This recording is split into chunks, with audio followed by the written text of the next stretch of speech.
La conquista de la felicidad de Bertrand Russell. Primera parte. Causas de la infelicidad. 5. Fatiga. Hay muchas clases de fatiga, algunas de las cuales constituyen un obstáculo para la felicidad mucho más grave que otras. La fatiga puramente física, siempre que no sea excesiva, tiende en todo caso a contribuir a la felicidad, provoca sueño profundo y buen apetito, y añade atractivo a los placeres posibles en los días de fiesta. Pero cuando es excesiva se convierte en algo muy malo. Excepto en las comunidades más avanzadas, las mujeres campesinas son viejas a los 30 años, consumidas por el trabajo excesivo. En los primeros tiempos del industrialismo, los niños sufrían problemas de crecimiento y con frecuencia morían prematuramente a causa del exceso de trabajo. Lo mismo sigue ocurriendo en China y en Japón, donde el industrialismo es reciente. En cierta medida también ocurre en los países suramericanos. El trabajo físico, más allá de ciertos límites, es una tortura atroz y con mucha frecuencia se ha llevado a extremos que hacen de la vida insoportable. En las partes más avanzadas del mundo moderno, sin embargo, la fatiga física se ha reducido muchísimo gracias a mejoras en las condiciones industriales. En las comunidades avanzadas, la clase de fatiga más grave en nuestros tiempos es la fatiga nerviosa. Curiosamente, este tipo de fatiga es mucho más acusado entre las personas acomodadas y tiende a darse mucho menos entre los asalariados que entre los hombres de negocios y profesionales intelectuales. Escapar de la fatiga nerviosa en la vida moderna es una cosa muy difícil. En primer lugar, durante las horas de trabajo y sobre todo en el tiempo que pasa entre su casa y el trabajo, el trabajador urbano está expuesto a ruidos, aunque es cierto que ha aprendido a no oír conscientemente la mayor parte de ellos, pero aún así le van desgastando, a lo que contribuye el esfuerzo subconsciente que hace para no oírlos. Otra cosa que causa fatiga sin que seamos conscientes de ello es la presencia constante de extraños. El instinto natural del hombre y de otros animales es investigar a todo desconocido de su misma especie, con objeto de decidir si debe tratarle de modo amistoso u hostil. Este instinto tiene que ser reprimido por los que viajan en metro a las horas punta, y el resultado de la inhibición es que sienten una rabia difusa y general contra todos los desconocidos con los que entran en contacto involuntario. También hay que tener en cuenta la prisa por coger el tren por la mañana con la consiguiente dispepsia. En consecuencia, para cuando llega a la oficina y comienza su jornada laboral, el trabajador urbano tiene ya los nervios de punta y una tendencia a considerar que la raza humana es una molestia. Su jefe, que llega con el mismo humor, no hace nada por disiparlo en su empleado. El miedo al despido obliga a este a comportarse con cortesía, pero esta conducta antinatural acentúa la tensión nerviosa. Si una vez a la semana se permitiera a los empleados tirarle de las narices al jefe e indicarle de otras maneras lo que piensan de él, se aliviaría su tensión nerviosa. Pero para el jefe, que también tiene sus problemas, esto no arreglaría las cosas. Lo que para el empleado es el miedo al despido, para el jefe es el miedo a la bancarrota. Es cierto que algunos son lo bastante grandes para estar por encima de este miedo, pero, por lo general, para alcanzar una posición tan elevada han tenido que pasar años de lucha agotadora durante los que tuvieron que esforzarse para estar al corriente de lo que ocurría en todas las partes del mundo y frustrar constantemente las maquinaciones de sus competidores. El resultado de todo esto es que cuando les llegó el éxito, sus nervios estaban ya destrozados, tan acostumbrados a la ansiedad que no se pueden librar de este hábito cuando la necesidad ya ha pasado. Es cierto que algunos son hijos de padres ricos, pero por lo general han conseguido fabricarse ansiedades lo más parecidas posible a las que habrían sufrido si no hubieran nacido ricos. Con el juego y las apuestas se granjean la desaprobación de sus padres. Al perder horas de sueño para gozar de sus diversiones, debilitan su mente, y para cuando sientan cabeza se han vuelto tan incapaces de ser felices como lo fueron sus padres. Voluntaria o involuntariamente, por elección o por necesidad, casi todos los modernos llevan una vida exasperante y están siempre demasiado cansados para ser capaces de disfrutar sin la ayuda del alcohol. Dejando aparte a los ricos que simplemente son tontos, consideremos el caso más corriente de aquellos cuya fatiga se deriva del trabajo agotador para ganarse la vida. En gran medida la fatiga en estos casos se debe a las preocupaciones, y las preocupaciones se pueden evitar con una mejor filosofía de vida y con un poco más de disciplina mental. La mayoría de los hombres y las mujeres son incapaces de controlar sus pensamientos. Con esto quiero decir que no pueden dejar de pensar en cosas preocupantes en momentos en que no se puede hacer nada al respecto. Los hombres se llevan sus problemas del trabajo a la cama y durante la noche, cuando deberían estar cobrando nuevas fuerzas para afrontar los problemas de mañana, no paran de darle vueltas en la cabeza a los problemas con los que en este momento no pueden hacer nada, pensando en ellos, pero no de un modo que inspire una línea de conducta adecuada para el día siguiente, sino de esa manera medio loca que caracteriza las atormentadas meditaciones del insomnio.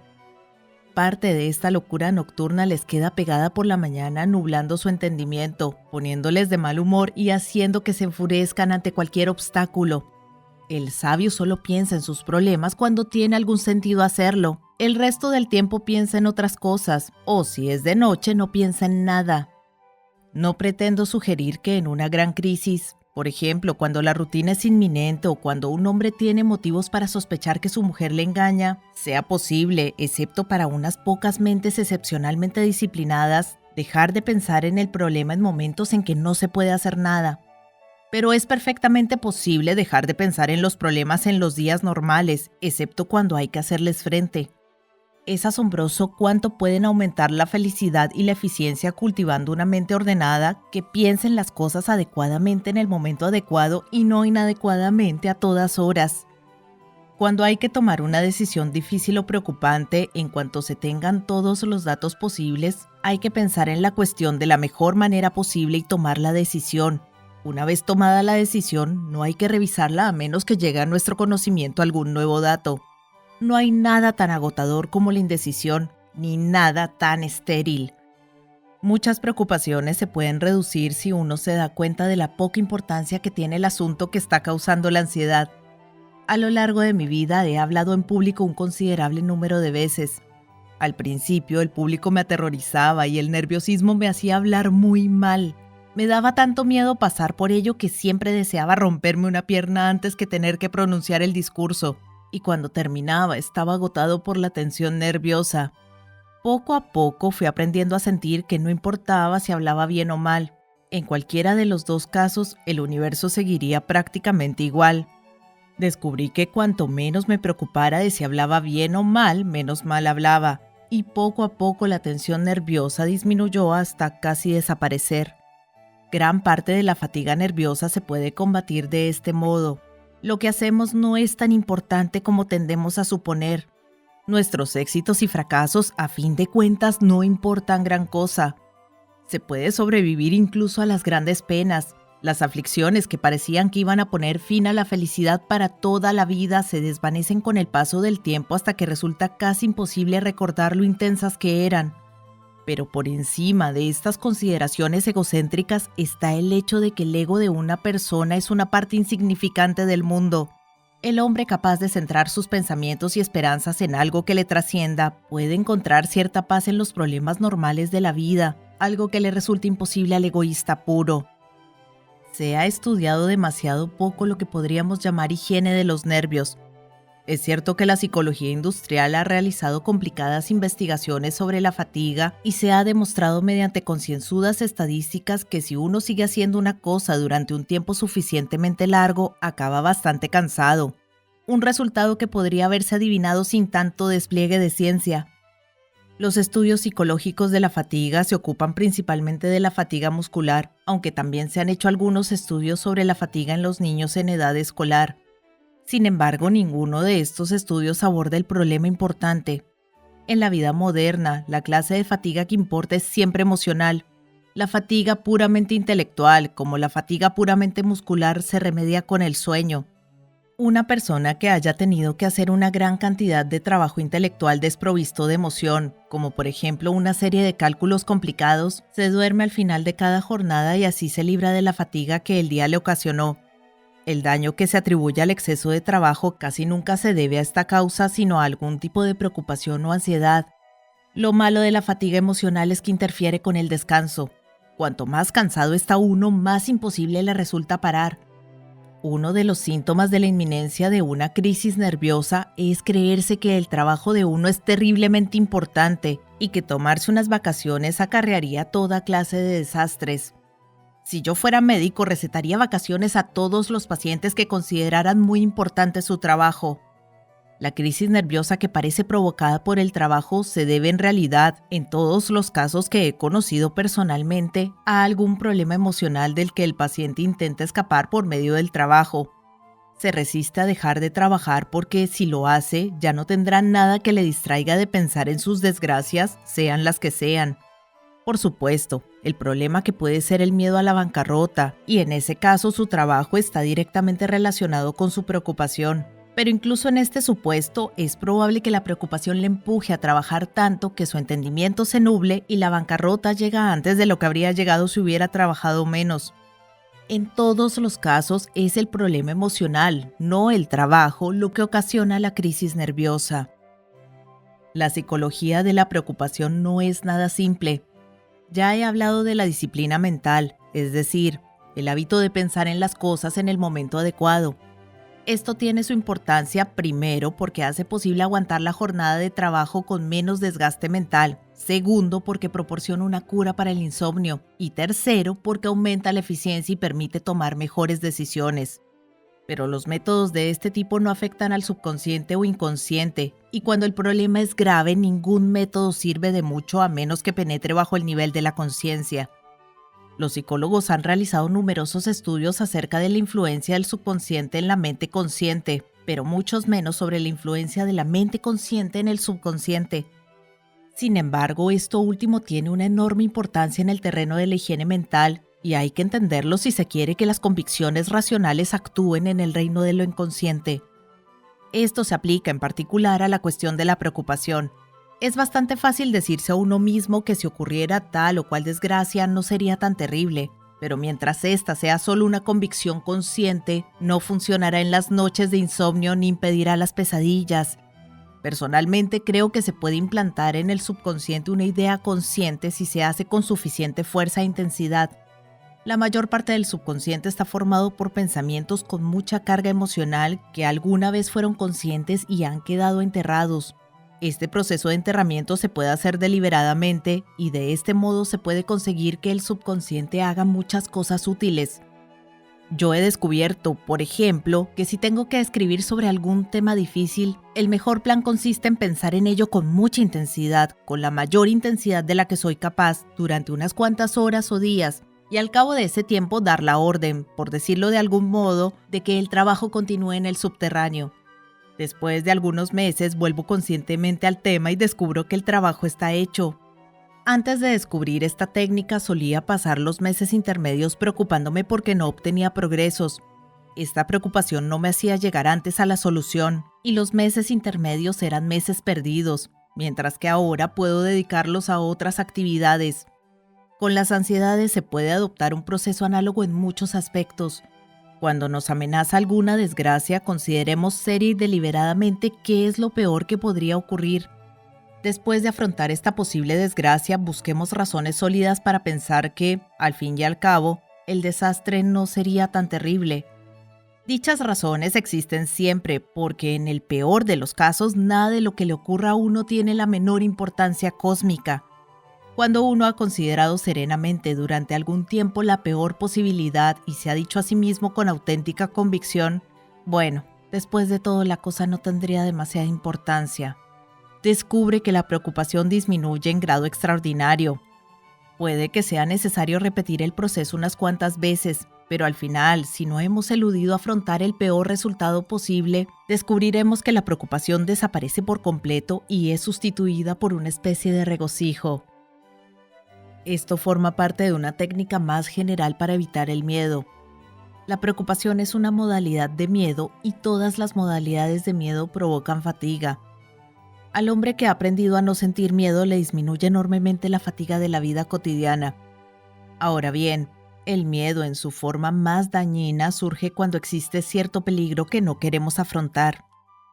Hay momentos en que nuestras mentes son invadidas por pensamientos horribles. La clase varía con las personas, pero casi todo el mundo tiene algún tipo de miedo oculto. Para uno puede ser el cáncer, para otro la ruina económica, para un tercero el descubrimiento de un secreto vergonzoso, a un cuarto le atormentan los celos, un quinto pasa las noches en vela pensando que tal vez sean ciertas las historias que le contaban de niño sobre el fuego del infierno. Probablemente todas estas personas utilizan una técnica errónea para combatir su miedo. Cada vez que éste se apodera de su mente, procuran pensar en otra cosa. Se distraen con diversiones, con el trabajo o con lo que sea. Pero todas las variedades de miedo empeoran si no se les hace frente. El esfuerzo invertido en desviar los pensamientos da la medida de lo horrible que es el espectro que nos negamos a mirar. El mejor procedimiento con cualquier tipo de miedo consiste en pensar en el asunto racionalmente y con calma, pero con gran concentración, hasta familiarizarse por completo con él. Al final, la familiaridad embota los terrores. Todo el asunto parece anodino y nuestros pensamientos se alejan de él, no como antes por un esfuerzo de la voluntad, sino por pura falta de interés en el asunto.